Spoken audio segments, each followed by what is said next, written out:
The next topic in carbon and its compound chapter is versatile nature of carbon. Now, what is the meaning of versatile nature of carbon? Actually, the number of carbon compounds whose formulae are known to chemists. Recently, it is estimated that these are approximately 3 million in number, and this can be more when we will take all other elements which are combining with the carbon. So what is there in carbon that it is forming so many compounds with the carbon atoms or with other elements? There are two reasons for this thing. In carbon, one property is catenation. It shows catenation property because of which it can combine with itself and also with some other elements. For example, combination of carbon with carbon atoms. Carbon can combine with carbon atoms, and in this way it can form long chains. Like if two carbon atoms combine, we get one compound. We can combine three carbon atoms, another compound of carbon will get, we can combine more carbon atoms. So in this way we can get long chains of carbon. But along with this thing, long chain, we can have the branching also. Carbon atoms can link with this chain in the branching also. Then we get some more compounds of carbon. Another thing is, along with the branching, they can also combine in a cyclic way also. So here also 3 carbon atoms can combine in cyclic way, 4 can combine, 5 can combine in a cyclic way. So we get another type of carbon compounds. Now next is carbon can combine with carbon atoms with single bonds. These are single covalent bonds, but there can be double covalent bonds also. There can be triple covalent bonds also. So because of this thing that carbon can combine with itself, it can combine to form long chains. It can also combine to have the branch chains. It can combine to form the ring structures. It can combine with the single bonds, with double bonds, or with the triple bonds. This is the reason why carbon is known to form so many compounds. And this property of carbon to combine with carbon atoms is known as catenation. Self-linkage property. In simple words, we can say catenation means self-linkage property. So when carbon is combining with the carbon atoms, with single bonds, all these compounds of carbon where there is a single bond only, these are called saturated compounds. These are called saturated compounds.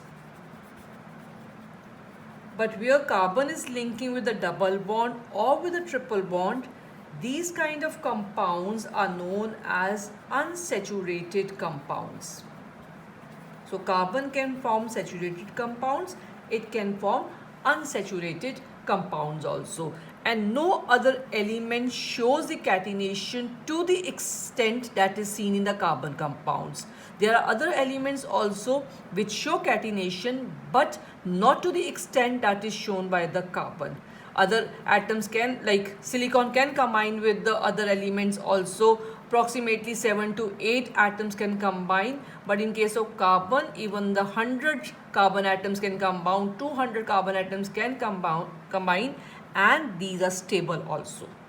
So this is one reason why carbon is known to form so many compounds. Second property, the reason for so many compounds of carbon is tetravalency of carbon.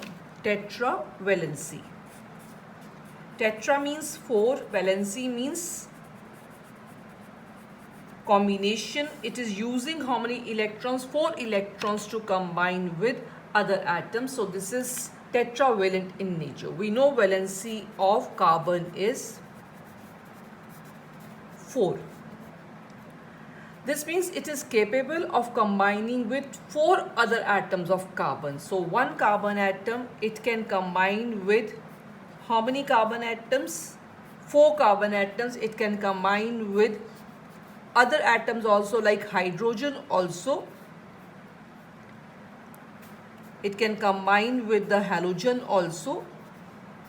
So it has the ability to combine with the 4 atoms which are monovalent. Monovalent means whose valency is 1. All these, they have 1 valency. So it can combine with the monovalent elements. by using its 4 electrons. But if it is combining the carbon atom, this carbon again will combine with other atoms to complete its valency. So like this, we will get the carbon compounds when it is combining with other elements with monovalent atoms. It can combine, and compounds of carbon are formed with, carbon can form its compounds with like hydrogen. It can form compounds with oxygen, even with nitrogen, sulfur. Like here I have used Cl. It can combine with a Cl and many other elements. And this is the reason why carbon is known to form so many compounds. And all the carbon atoms, the bonds which are formed by the carbon atom, they are very strong bonds, whether it is combining with hydrogen, oxygen, nitrogen, sulfur, or with the carbon atoms. These bonds are very strong, and because of this, all these compounds are exceptionally stable because the bonds are strong. If bonds are strong, that means all these compounds formed, they will be stable. So all these are exceptionally stable. The question here is why carbon is forming strong bonds, or why these are stable. The reason is because of small size of carbon. Because carbon size is small, that is why it is able to form the strong bonds with other atoms. Now, why? Because of small size it is forming the strong bonds. Because if size of carbon atom is small, its nucleus, it can attract the shared pair of electron. Like suppose there are these 2 carbon atoms, and in the center of the 2 there are shared pair of electrons. Since size is small, its nucleus, which is positively charged, and electrons which are negatively charged, it can strongly pull these electrons. And because of this, they are strongly held, and the compounds will be stable, and the bond will be a very strong bond. There is a strong attraction between the positive and negative charges, because of which the bond will be a strong bond. So if the size of this atom will be big, if size will be big, the nucleus will be away from these shared pair of electron. It cannot hold these tightly. Then these bonds will not be strong. When the bond will be strong, when the size of atom is small and nucleus will be close to these electrons, it can pull these electrons strongly. This is the reason why the carbon bonds are stable. So we have covered one topic, that is versatile nature of carbon. Versatile nature of carbon is that it can form millions of compounds with its own atoms as well as with other atoms. So the reason for this thing is catenation, and second reason for this is tetravalency. These 2 properties because of which carbon is able to form so many compounds. Now next topic here is organic compounds. Organic compounds.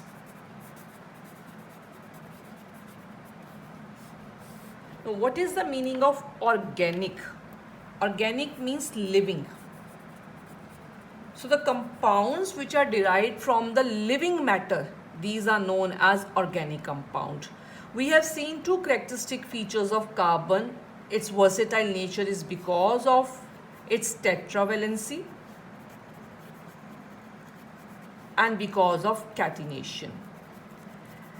And these 2 properties together are responsible for large number of carbon compounds.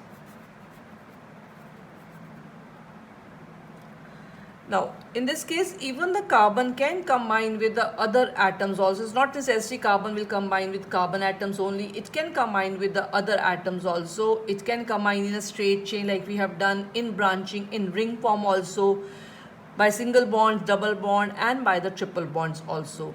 So these compounds were initially, they were extracted from the living matter, from the natural things it was extracted. All those compounds which are made up of carbon, in which there is catenation, tetravalency of carbon, all these compounds, they were derived from the natural materials, from the living matter.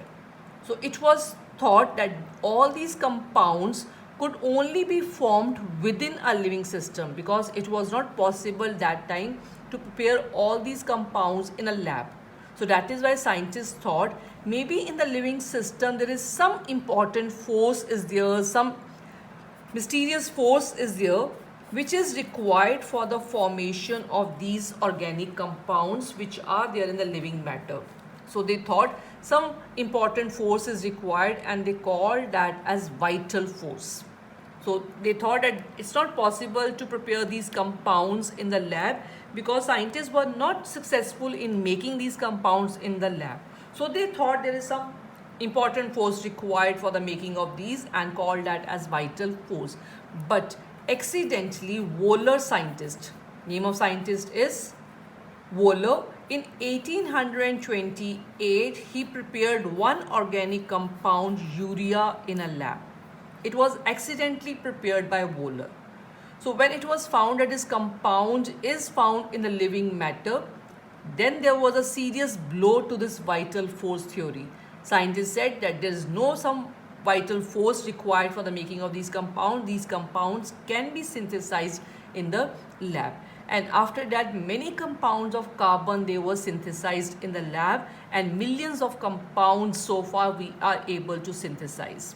So there's no such vital force required for the making of these organic compounds. So the name organic is because in the beginning all the compounds which we got, they were found in the living system. That is why it was thought that they are the compounds which are found in the organic matter. And some vital force is required to prepare these compounds since scientists were not able to synthesize any of these compounds in the lab.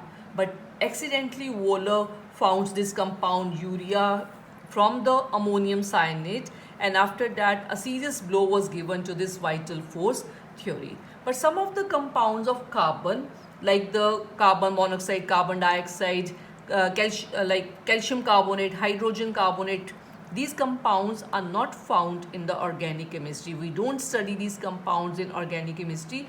These we study in inorganic chemistry because they do not have organic or the living matter origin. They are not found in the living matter. So we study these compounds of carbon in inorganic chemistry. So what is the meaning of organic compounds? Organic compounds basically means the carbon compounds. Carbon compounds we study in organic chemistry. Like we know, all living matter is made up of carbon. So this is just the beginning of organic chemistry after the discovery of urea.